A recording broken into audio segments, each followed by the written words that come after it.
नमस्कार। स्वागत है आपका कहानियों के सफरनामे के इस नए सफर में। आज हम आपके लिए लेकर आए हैं एक बहुत ही प्रसिद्ध कहानी, नदिया के पार और हम आपके हैं कौन। ये दोनों फिल्में ऐसी हैं जिनका नाम सभी ने सुना होगा। शायद ही कोई ऐसा हो जिसने ये फिल्में ना देखी हो। तो क्या आपको पता है कि ये दोनों फिल्में एक उपन्यास पर आधारित हैं? और ये उपन्यास है कोहबर की शर्त, जिसको लिखा है केशव प्रसाद मिश्र ने। तो आइए आज से शुरू करते हैं केशव प्रसाद मिश्र का लिखा उपन्यास कोहबर की शर्त भाग 1। कचहरी से काका को 4 बजे फुर्सत मिली। 3 बजे मुकदमे की पेशी हुई, 4 बजे तक बहस। बाहर निकलते ही वकील से विदा मांगी और गाड़ी पकड़ने स्टेशन की ओर लपके। स्टेशन पहुंचते पहुंचते पसीने से नहा गए। पूरब वाली 5 बज्जी प्लेटफॉर्म पर खड़ी थी। बैठने को जगह खोजने लगे। रोज की तरह सांझ को घर लौटने वाले मुकदमेबाज और बिना टिकट चलने वाले स्कूली लड़कों से बलिया से पूरब जाने वाली ये गाड़ी खचाखच भर गई थी। सारी भीड़ 5 स्टेशनों तक की थी। पहले स्टेशन बांसडीह पर ही भरभरा कर भीड़ उतर जाती है, लेकिन काका को 3 स्टेशन रेवती तक जाना था। पूरी गाड़ी के 2 चक्कर लगाने के बाद बड़ी कठिनाई से एक डिब्बे में खड़े होने की जगह मिली। जगह तो मिली, लेकिन गर्मी के मारे खड़े रहना भी कठिन लगने लगा। अंगोछे से हवा करते हुए चुपचाप बाहर देखते रहे। गाड़ी चली, तब जान में जान आई। बांसडीह के बाद सहंतवार, फिर रेवती आया। काका उतरे तो दिन डूबने में अभी 1.5 घंटे की देर थी। स्टेशन से बाहर निकलते ही पूरब दक्षिण के कोन पर गड़सा बना हुआ गांव बलिहार दिखाई देने लगता है। धरती तो 2 ही कोस की है, लेकिन चलाती बहुत है। स्टेशन से चौबे छपरा के बीच का चौड़ा सपाट ताल जल्दी कटता ही नहीं। आजकल तो रामपुर के सामने भरी हुई नदी सोना पार करनी पड़ती है। अगर नाव न मिली तो देह के सारे कपड़े सिर में लपेटकर तैरना पड़ता है। अंजोर रहते अगर पहुंच गए तब भी गनीमत रहती है, नहीं तो संजलौके में इस उफनती हुई नदी को देखकर हिम्मत छूट जाती है। भादों की सांझ का कौन ठिकाना। बादल उमड़े तो पहले ही घटा घिराई। फिर काका को रात में रतौंधी होती थी। प्लेटफॉर्म पर उतरकर एड़ी के बल उचक उचक कर काका ने उतरे हुए लोगों को ध्यान से देखा, लेकिन जब गांव का कोई न दिखा तो बाहर निकलने के लिए बड़ी फुर्ती से फाटक की ओर बढ़े। स्टेशन की सीमा के बाहर ढलान के नीचे महाजन की दुकान के पास पहुंचे तो उसने टोका, इधर कहाँ तिवारी जी? काका चलते चलते बोले, गांव जा रहा हूं महाजन, रुकना नहीं होगा। आज अकेले हूं, इसी से तेजी है। राह तो बंद हो गई है। हैं? काका चलते चलते रुक गए। क्या कहा? कितने दिनों पर बलिया से लौटे हैं? 3 दिनों गया था सुक्क को, पेशी हुई आज सोमवार को। तभी तो मालूम नहीं है। पानी तो पोखरे तक चढ़ाया है। देखते नहीं, सारे लोग पटरी के किनारे किनारे पुल की ओर छारा पकड़ने को जा रहे हैं। छारा एक छोटी सी डोंगी को कहते हैं। छारा चलने लगा क्या? खूब। चारों ओर जवार में पानी भर गया। अब भी छारा नहीं निकलेगा। अब तो स्टेशन आना जाना और भी आसान हो गया। पुल से 4 पैसे सवारी, यहाँ बैठकर एकदम गांव पर उतरना। हमने भी कहा कि लोग पुल की ओर क्यों बढ़ रहे हैं। 3 दिन में सरे डूब गई तो भगवान जाने आगे क्या हो। कहकर काका स्टेशन की ओर वापस मुड़े, जहां से पटरी के किनारे किनारे पूरब की ओर बढ़े। पुल पर पहुंचे तो 2 ही छारा बची थीं, जिनमें 10-10, 12-12 लोग बैठे थे। 3 पहले से ही भरकर आगे बढ़ गई थीं। चौबेपुर, प्योरोटा, रामपुर, अचलगढ़, छेड़ी और अपने गांव बलिहार के चारों ओर जल ही जल दिखाई पड़ता था। दूर तक फैली हुई इस अपार जलराशि को काका देखते ही रह गए। परसों आए थे तो सरेह में भदई लहरा रही थी, और आज उसका नामो निशान तक नहीं। 7-7 फीट ऊंचे जौनहरी जनेरा के पौधों की फुनगी तक नहीं दिखाई देती। चारों ओर गंगा का मटमैला उबलता जल हिलोरे मार रहा था। धन्य हो माता गंगा। काका ने झुककर किनारे से अंजलि भरकर जल ले माथे पर चढ़ाया और डंडे के सहारे एक छारा पर चढ़ गए। छारा को पूरी सवारियां मिल गईं, तो एक मल्लाह अगली फेंक पर, दूसरा पिछली फेंक पर बैठकर पतवार चलाने लगे। छप छप करता हुआ छारा मटमैले जल पर बढ़ चला। बड़ी आस थी कि युग युग का संकट अब दूर हुआ। एक पैर पर दूसरा पैर चढ़ाते हुए काका बोले, कैसे तिवारी जी? सामने बैठे पटवारी शिव बालक लाल ने पूछा। बांध बन जाने से आस थी कि इस साल पानी नहीं चढ़ेगा। हाँ, सरकार ने लाखों रुपए खर्च करके ये बांध बंधवाया, लेकिन पानी के वेग को भला ऐसा बांध क्या रोकता? पानी ने धक्का मारा, तेलिया नाला के पास बांध सरक गया और देखते देखते सरेहों में लबालब पानी। अपार जल पर पतवारों की छप छप के साथ पानी काटता हुआ छारा आगे बढ़ रहा था। जिधर देखो उधर ही जल। रेवती से आगे गोलाई में घूमी हुई रेलवे लाइन के चारों ओर जहां तक आंखें देख सकती थीं, जल ही जल दिखाई पड़ता था। 84 की जनेरा जौनहरी की कचोह फसलें फुनगियों तक डूब गई थीं। बस खेतों में जहां तहां खड़े बबूल के पेड़ ही दिखाई पड़ते थे। चौबे छपरा पहले पड़ता था। किनारे से सटकर मल्लाहों ने छारा लगाया। 5-7 आदमी उतर गए तो मल्लाहों ने बाकी लोगों को इधर उधर सरक कर बैठने को कहा कि आगे पीछे और बीच का भार बराबर हो जाए। भार बराबर करके जब छारा आगे बढ़ा तो पीतम्बर लाल बोले, हमको तो प्योरोटा उतारते चलते भाई। वाह, छारा पर सवारियां बैठी हैं दक्षिण के लिए, छारा जाए पश्चिम की ओर। काका बोले, चुप रहिए आप, मैं मल्लाहों से कहता हूँ। चुप चुप करोगे तो आकर पानी में उलट दूंगा। मल्लाह जैसे इनके बाप के नौकर हैं। हमने खिवाई नहीं दिया है क्या? खिवाई दिया है रामपुर में उतरने की, वहां से पैदल प्योरोटा चले जाइएगा। अगर हम पैदल चलने लायक ना हो तब बलिया से 3 पहिया संग में ले आए होते। मुंशी पीतम्बर लाल गुस्से से लाल हो गए। देख लीजिए आप लोग, कैसी बोली बोल रहे हैं बलिहार के तिवारी। काका हंसने लगे। 3 पहिया का नाम खराब लगता है तो अलग एक छारा प्योरोटा के लिए की होते। कौन कहे पैसे की कमी है, कानून गोई में अफराद की रकम तो काटे हो। छारा पिंपरा बाबा के पास पहुंच रहा था। नदी में झुकी हुई लंबी टेढ़ी डाल को पानी छू रहा था। काका के मुंह से अचानक निकल गया, बाप रे, 3 दिनों में पानी इतना बढ़ गया। बलिहार आ गया था। हिसाब से मल्लाहों ने किनारे वाले पीपल के पेड़ की सोरों से छारा सटा दिया। पीतम्बर लाल की बगल से काका उतर कर बोले, कहा सुनी क्षमा करना मुंशी पीतम्बर लाल। पीतम्बर लाल और भी चिढ़ गए। पीपल की सोरों से पतवारों को टेक दे मल्लाह ने छारा का मुंह मोड़ दिया। छारा आगे की ओर बढ़ गया। ऊपर चंदन खड़ा था। काका ने टिकरी वाली गमछी उसे पकड़ा दी। आगे आगे चंदन, पीछे पीछे काका अपने घर के लिए चल पड़े। काका निकसार में ताला डालकर जैसे ही खंड के लिए मुड़े कि सामने से आती हुई नेऊर हज्जाम की औरत दिख गई। वो रुक गए। बड़ी थाली को अंगोछे से तोप कंधे पर टिकाए नाउन काका के पास पहुंची तो बोले, का है ठकुराइन? है का? ठकुराइन चुन्हा के बोली, मतलब नखरे से। काका को मौका मिल गया। आज तो लहरदार टिकुली 60 के निकली हो। काका चुप होकर मुस्कुराने लगे, लेकिन नाइन भी तेज थी। भीतर से खुश हो लेकिन ऊपर से बिगड़ कर बोली, तो का तुम पर साटी हैं? काका हंसने लगे। हम पर एक भी साट लेती तो हमारी किस्मत बन जाती। 20 साल से टुकुर टुकुर ताक रहा हूं। ये तीसी फूल की चुनरी, बाप रे बाप, जैसे तुम ही तो खरीद के दिए हो। हम एक बार इशारा कर देती तो तीसी फूल की जगह बनारसी साड़ी होती ठकुराइन। परगसिया मलाहिन तो बनारसी साड़ी पहन पहन के मर ही गईं।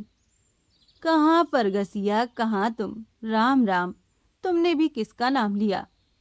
हमारे लिए हमारा भतार है। 40 के रंडुआ, कुछ तो शर्म हया करो। कौन कहे कि तुम ही बार बिटिया हो।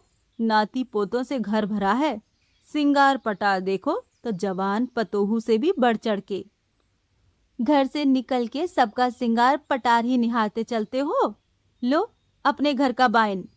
नाइन तुनक कर बोली।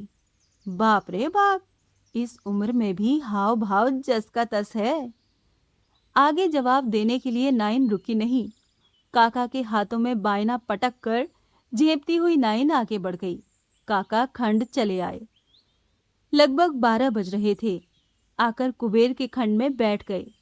खंड में लोगों की बातचीत से जाना कि दूबे छपरा के सहुआ की बेटी के ब्याह में नाच और नौटंकी दोनों आई है, तो मन में गुदगुदी होने लगी।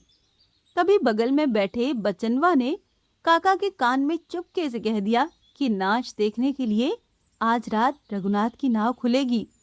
तो उनके मन में हिलोरें उठने लगी। लेकिन ठीक ठीक पता कैसे लगे। काका बेचैन होने लगे। पदुम तो पूछने पर दिल लगी करने लगता है।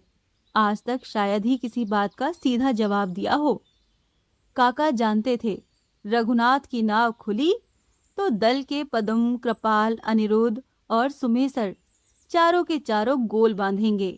काका थोड़ी देर तक बैठे रहे पर रहा न गया। तो बारी राम, कृपाल, अनिरुद्ध और पदम के खंड में चक्कर काट आए। कृपाल के पेट में दर्द था। पदम के बैल के सींग टूट गए थे। दूसरे गांव दवाई बंधवाने जा रहा था। अनिरुद्ध ने कहा कि उसके पैर में मोच आ गई है। सहुआ के घर नौटंकी आए चाहे बाइस्कोप, कौन देखने जाए। काका निराश होने वाले जीव नहीं थे। रघुनाथ की पलानी में पहुंच ही तो गए। पलानी के आगे नीम तले रघुनाथ के बाप मलिकार बैठे थे।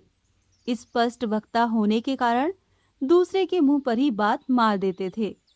पद में काका के बड़े भाई लगते थे, इसीलिए काका उनके सामने जाने में प्राय कतराते थे। लेकिन नाच देखने की झोंक में वो सब कुछ भूल गए। काका को देखते ही मलिहार बोले, किधर से कुलबोरन। सरह घूम के, बिना सोचे समझे काका ने जवाब दे दिया। भादों के बाढ़ में सरह घूम के कि नाच के चक्कर में निकले हो। हमको तो रतौंधी होती है मलिकार, नाच से हमें क्या मतलब।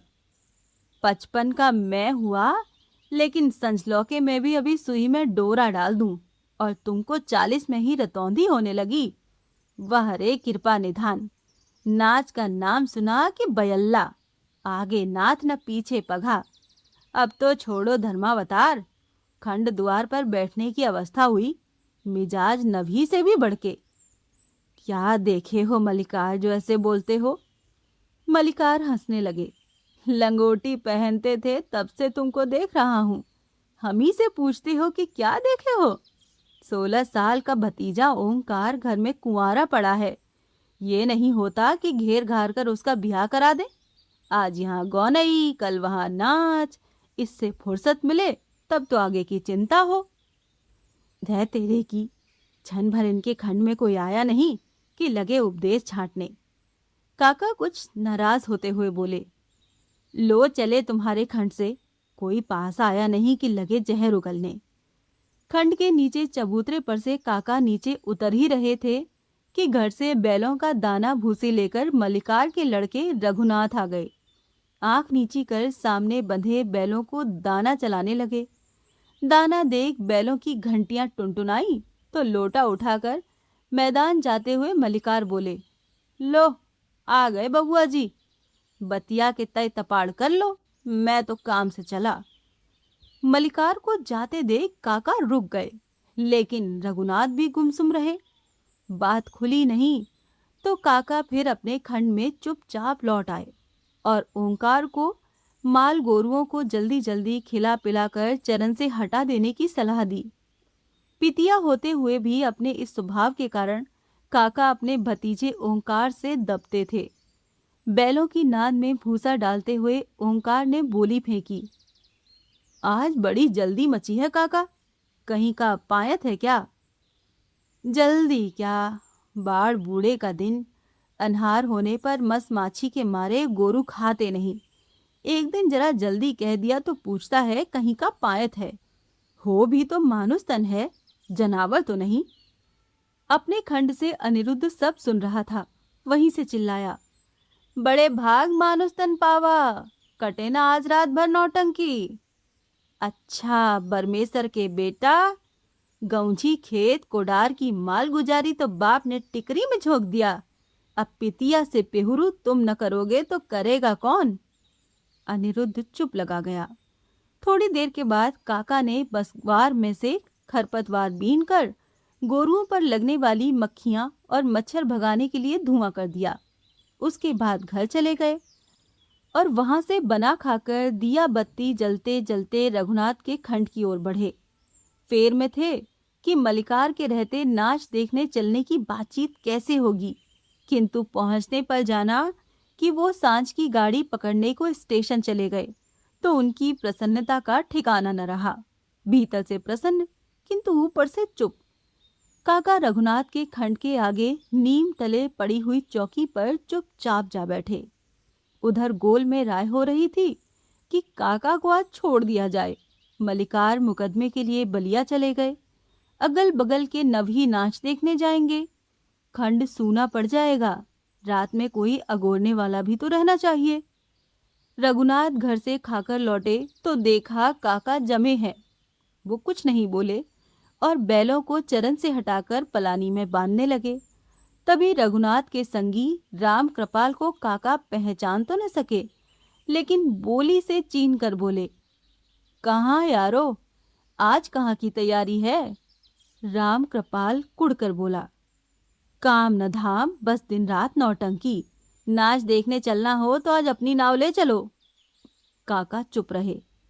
बस, राम कृपाल फिर बोला, दूसरे के ही कंधे पर बंदूक रखकर फायर करना जानते हो? अपनी नाव खोलने को कहा तो बोली बंद हो गई। साझे की नाव है बेटा, अवगा की नहीं है कि जब चाह खोल दिया। साझे की है तो तुम्हारा भी तो हिस्सा है। नाच देखने का मन हो तो आज अपनी डोंगी ले चलो। सब दिन तो रघुनाथ की नाव पर झिलहिल काटते हो, एक रात अपनी ही रहेगी तो क्या कम मजा मिलेगा? काका फिर भी चुप रहे तो राम कृपाल बोला, चलना हो तो जल्दी बोलो, नहीं तो हम लोग चलें। काका फेर में पड़ गए। बचाव का और कोई उपाय न सूझा तो बोले, अच्छा जाओ खोल लाओ, लेकिन ओंकार को पता न चले, नहीं तो सवेरे आफत कर देगा। खोल क्यों लावे? सब लोग आगे पिपरा बाबा के पास चढ़ जाना।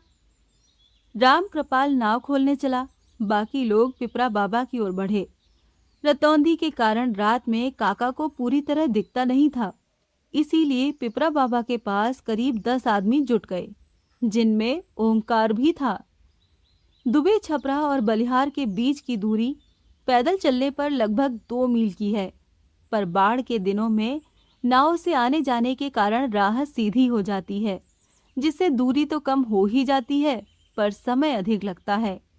बाढ़ के दिनों में बलिहार के चारों ओर 3-4 कोस में पानी फैल जाता है और इस हद के सारे गांव के बीच में जैसे नदी के द्वीप बन जाते हैं। सारी फसलें पानी में बह जाती, मवेशी चारे के लिए तड़प जाते, लोगों में त्राही त्राही मच जाती। किंतु गांव के चारों ओर बाढ़ का ठहरा हुआ जल महीने 1.5 महीने तक लोगों को नाव में विहार करने का एक अद्भुत सुख देता था। दिन में लोग छोटी छोटी डोंगियों में इधर उधर आते जाते, क्योंकि आने जाने का साधन सिर्फ ये डोंगियां ही रह जाती। किंतु इस फैले जल पर डोंगियों में रात में घूमने का सुख झिलहिल बाढ़ की और परेशानियां कम से कम रात भर के लिए तो भुला ही देता। चांदनी रात में छोटी छोटी डोंगियों में ढोलक और हारमोनियम के साथ गांव के नौजवानों का दल जब झिलहिर को निकलता तो दृश्य देखते ही बनता। रात के लगभग 8 बजे नाच देखने वालों से भरी हुई बलिहार की डोंगी दुबे छपरा की ओर बढ़ी। पारी पारी सभी डोंगी खेते जा रहे थे। मील भर पहले से ही बारात के बड़े तंबू में जलते हुए दर्जनों पेट्रोमैक्स की रोशनी डोंगियों में भरे हुए नच दिखउओं के मन में अपार उत्सुकता भर रही थी। पास पहुंचे तो देखा दो बड़े बड़े तंबू नच दिखउओं से खचाखच भरे थे। नाव पास की बसवारी में बांध दी गई।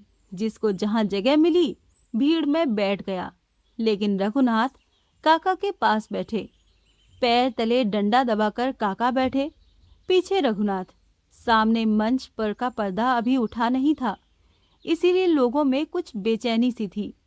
सहुआ की बेटी की बारात में 3 चीज, नौटंकी, नाच और थिएटर, रात भर की मौज।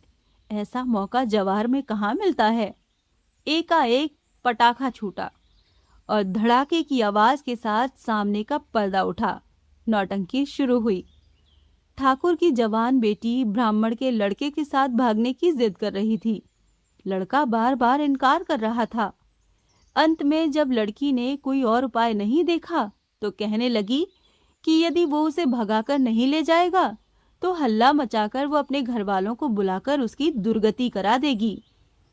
सामने मंच पर ब्राह्मण का लड़का पसोपेश में खड़ा हुआ था। लड़की अपने भयंकर रूप में खड़ी हुई लड़के के उत्तर की प्रतीक्षा कर रही थी। काका, रघुनाथ पीछे से बोले, कहाँ है रे? देख रहे हो कि नहीं? देख रहा हूं बेटा, कैसा कली युग लगा है, धर्म का नाश हो गया है। वाह रे तिरिया चरित्र। मंच पर लड़का ठाकुर की बेटी को पद में उत्तर देने लगा। काका दोनों हथेलियों से अपनी आंखों को बगल से घेरकर नौटंकी देखने में जुटे। लगभग 2 घंटे के बाद रघुनाथ चुपके से उठे और डोंगी को हटाकर दूसरी बंसवारी में बांधकर फिर अपनी जगह पर आकर बैठ गए। काका नाच देखने में वैसे ही तन्मय थे। थोड़ी देर के बाद काका की देह में नीचे से रह रहकर रघुनाथ चिकोटी काटने लगे। 2-3 बार तो काका ने समझा कि नीचे से कोई चीज गड़ रही है, इसीलिए हाथ से आगे पीछे की देह नीचे से झाड़ दी। थोड़ी देर बाद रघुनाथ ने फिर चिकोटी काटी तो इस बार कुछ क्रोध में घूमकर काका ने पीछे की ओर देखा। रघुनाथ ने पूछा, क्या है? मालूम नहीं, पीछे से कोई खोद रहा है। लोग नाच देखने आए हैं कि तुमको खोदने? जहां जाते हो वहीं खंड मंडल डाल देते हो। चुपचाप अपनी जगह पर बैठो। काका फिर मंच की ओर देखने लगे और रघुनाथ ने फिर वही हरकत की। काका ने आओ देखा न ताओ, पैर के नीचे दबाया हुआ अपना डंडा निकाला और बिजली की तरह घूमकर अपने पीछे के लोगों पर 2-1 बार बरसा दिया। किसी के कंधे, किसी की कनपटी, किसी के सिर पर चोट लगी। क्रोध में लोग एकाएक खड़े हो गए। गाली गलौज और बैठो बैठो की आवाजें आने लगी। कौन बैठता है? तंबू में हुड़दंग मच गया। रघुनाथ ने काका की बांह पकड़ी और फुर्ती से तंबू के बाहर खींच लाए। पीछे बैठे हुए लोग आगे बढ़े हुए लोगों से बैठ जाने के लिए चिल्लाने लगे। झगड़ा दूसरे लोगों में बढ़ने लगा और नाटक बंद हो गया। 10-15 मिनट बाद लोग अपनी अपनी जगह पर बैठ गए। रात के लगभग 2 बज रहे थे, किंतु ललचाई आंखों से काका मुड़ मुड़ कर तंबुओं की ओर देख रहे थे। रघुनाथ उन्हें गांव चलने को विवश कर रहे थे। रहा न गया तो काका बोले, थोड़ी देर और देखा जाए यार। रात भर नाच देखो, उधर नाव कोई खोल ले गया तो माला जपोगे। और काका की बांह पकड़कर बंसवारी की ओर खींचते हुए रघुनाथ बोले, चलो झटपट निकला जाए, नहीं तो गांव के लोग डोंगी पर लद जाएंगे। बेबसी में काका वापस चले। नाव पर आए हुए बाकी लोग अपनी जगह से ही काका और रघुनाथ को ताड़ रहे थे। नाव की ओर इन्हें बढ़ते देखा तो तंबू में से उठकर वो लोग भी पीछे पीछे चले। पहली बार जहां नाव बंधी थी वहां पहुंचने पर नाव नहीं मिली तो काका के प्राण सूख गए। नाव कहाँ है रे? जाओ खूब नाच देखो, रघुनाथ ने ताना मारा। आखिर गई कहाँ? यहीं तो बांधकर हम लोग गए थे। ढूंढो यारो ढूंढो, कोई सुई डोरा है जो नहीं मिलेगा? देखो रस्सी टूटकर अगल बगल बह तो नहीं रही है। रघुनाथ कृत्रिम ढंग से बिगड़े। तुम्हारी 4 आंखें हैं तो ढूंढो। काका का पसीना छूटने लगा। डर के मारे कांपते हुए बोले, अब क्या होगा रघुनाथ? रघुनाथ क्या बतावे? अकेले वही तो चढ़ के आए नहीं थे, और लोगों से क्यों नहीं कहते? 4-5 मिनट वैसे ही खड़े रहने पर काका सिर पकड़कर बैठ गए। गोल के बाकी लोग अंगोछे से मुंह तपाकर हंस रहे थे। नाव अगर न मिली तो सुन लो रघुनाथ, गले में अंगोछा कस के प्राण दे दूंगा। नाच देखने तुम आए, प्राण दोगे रघुनाथ पर? नाव न मिली तो क्या होगा? बगल में खड़े बिहारी ने बात कसी। रघुनाथ ने बिहारी को इशारा किया और बिहारी बगल की बसवारी में बंधी नाव थोड़ी देर में खोल लाया। आते ही काका से बोला, बाप रे बाप, न जाने कितनी दूर नाव बह गई थी। लो नाव, चढ़ाते समय तो ना नुकुर करते हो, लेकिन मौके पर बिहारी ही काम आते हैं। काका की देह में जैसे जान आ गई। काका नाव पर बैठे, उनके पीछे 10-12 लोग भरभरा कर चढ़े। नाव बलिहार को मुड़ी। बाढ़ के ठहरे जल पर चांदनी का चंदोवा तना था। नाव तेज चाल से बढ़ रही थी, क्योंकि सभी घर पहुंचकर सोना चाहते थे, इसीलिए लग्गी तेजी से मार रहे थे। 2-2, 3-3 कोस की दूरी पर चारों ओर स्थित गांव के बीच के खेतों में बाढ़ का फैला हुआ जल एक बड़ी सी झील की तरह लग रहा था। शांत, निस्तब्ध, सफेद रात, हल्की हल्की पछुआ। काका को नींद आने लगी। इससे आगे की कहानी जानने के लिए सुनिए कोहबर की शर्त का अगला भाग।